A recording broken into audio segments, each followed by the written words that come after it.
Bom, vamos para o terceiro dia de uma vida com propósito, e a pergunta central é: o que dirige a sua vida? Eclesiastes 4:4 diz assim: percebi que o que faz os homens correrem atrás do sucesso é a inveja. Um homem sem propósito é como um barco sem leme, um vira-lata, um nada, um ninguém. Thomas Carlyle.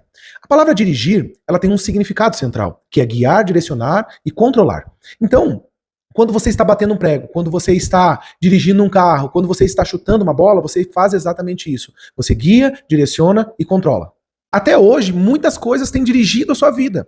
O que pode estar dirigindo a sua vida? São lembranças dolorosas, bloqueios de infância, dúvidas que foram geradas em você, crenças inconscientes. E nós vamos falar aqui de 5 coisas que têm dirigido a vida das pessoas. A primeira delas é a culpa. Muitas pessoas se culpam pelo que aconteceu no passado e deixam de viver e controlar o seu futuro. Nós somos o fruto do nosso passado, porém, nós não devemos viver nele. Muitas pessoas acabam vivendo somente na glória do passado e se culpam pelo que aconteceu.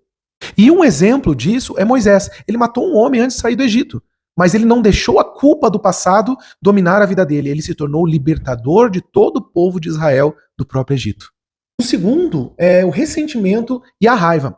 Olha só, o ressentimento ele é comparado com uma pessoa que toma uma facada. A pessoa que toma a facada, ela precisa ser tratada, ela precisa ser curada. E como acontece essa cura? Liberando o perdão. Muitas vezes as pessoas ficam aprisionadas através de um ressentimento sem viver o futuro. Por quê? Porque aquela pessoa magoou ela de tal forma que ela fica com medo. E aí entra o terceiro ponto, medo.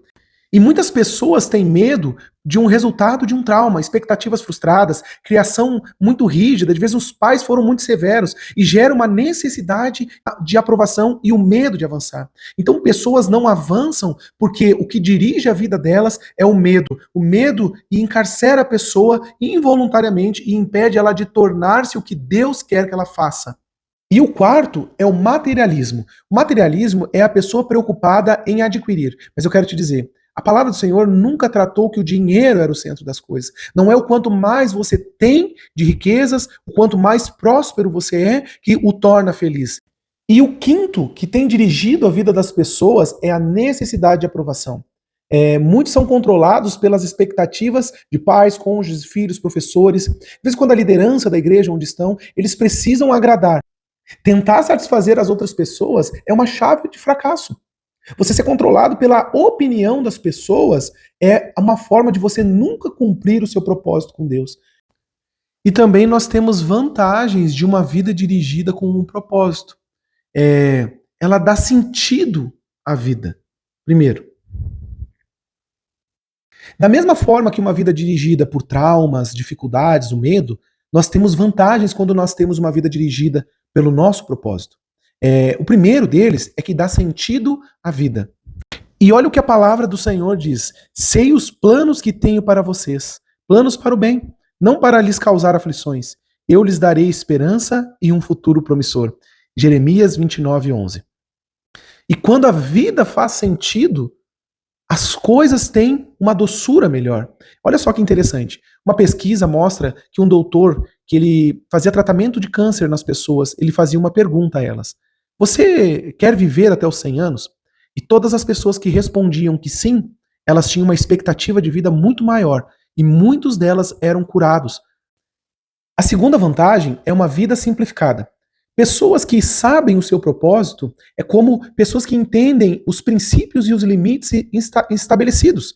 E quando você realmente entende os princípios estabelecidos, você fica mais fácil de você viver. O grande problema disso é que tem pessoas tentando cumprir o propósito dos outros, em vez de cumprir o padrão para avaliar as nossas ações deve ser uma pergunta simples: isso me aproxima ou me afasta do propósito que Deus tem para minha vida? Porque aí você não vai viver pelas emoções e pelos sentimentos do seu dia a dia, e sim por aquilo que o Senhor gerou dentro de você. E o terceiro, ele ajuda a estabelecer as suas prioridades. Então, a prioridade é o foco que você dá e a intenção que você dá para aquilo que é o seu propósito. Você tem que saber fazer as escolhas certas para que você direcione o seu esforço, para que você direcione a sua força e a sua vida para o lugar certo. Um exemplo disso é a luz. A luz ela pode estar dissipada, como nesse ambiente, ela traz somente uma luminosidade. Mas também o sol, por exemplo, se você colocar uma lupa e aumentar o foco, o papel pode pegar fogo. Mas você pode focar mais ainda e a mesma luz pode virar um laser e cortar até o aço. E assim como a luz, você deve focar no seu propósito, porque daí você vai ser uma arma potente para ser usada pelo Senhor. Você deve estabelecer as suas prioridades. Esqueça o passado, olhe para o alvo, é Jesus. Assim como Paulo falou, esquecendo-me das coisas que ficaram para trás, eu prossigo para o meu alvo, e o meu alvo é Cristo. Foque no seu propósito. Tem que entender que quando você estabelece as suas prioridades, você é como uma locomotiva que nada pode te parar. Se você largar uma madeira em cima de uma locomotiva, ela não vai parar. Se você tentar bloquear o trilho com uma coisa pesada, não para a locomotiva. Nada pode parar uma locomotiva.